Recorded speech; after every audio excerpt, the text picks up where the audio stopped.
We can't provide the answer. We can't say the answer is this. I think just by asking the question and keep on asking the question, we may come to the understanding that, there isn't an answer, but God is the answer. In other words, when we see those images on television or in the papers and in the internet, we realize that as those images of horror and pain and death and destruction are there, that's where God is.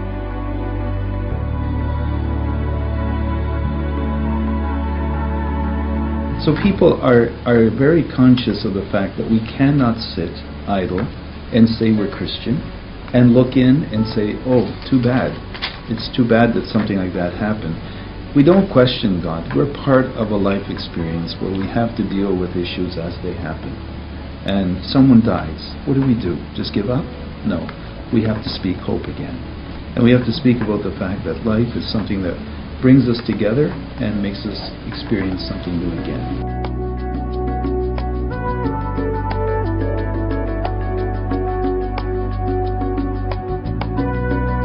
The question comes up, where is God? If we look at it and say, well, try to find God within that reality, then we've noticed, not just us as priests, but I think anybody in our own lives, how challenges sometimes really become moments of grace.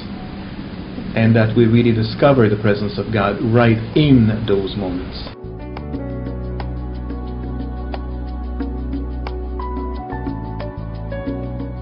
In those moments where there's this, doubt in your mind that, things are not going well, God seems to be out of control and He's not looking over us. The thing that I notice the most is those helping hands that all of a sudden appear. You go to Haiti and we saw that in Haiti. And it continues to be in Haiti. Tsunami, I'm sure that people throughout the world started talking about the need to reach out to the people of Japan. The fact that even in our own community, we just said we need to collect some money for these people. We collected $20,000 without even making it an effort.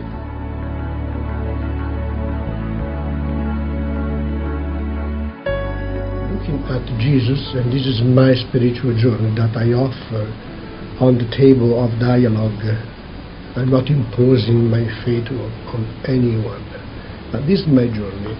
When I see Jesus, I see a person who shows me something more, and that is the way I try with them to journey to become like Him, His presence. Therefore, at the end, we do not ask God to solve the problems of the people suffering from the tsunami. I had to be present there. Don't pray Him to feed the poor. Let us pray God, if we believe, to give us the spiritual strength for us to feed the poor. Otherwise, the poor will die.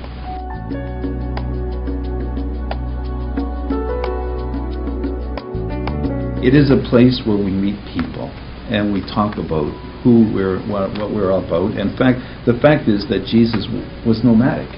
He didn't have an address. He went from place to place, just hearing people out and living the experience with them. And that's really what's made us maybe more appreciative of what we're doing as priests, because we realize that we're called to do precisely that, to feed that inner need, and there's such a thirst for spirituality these days.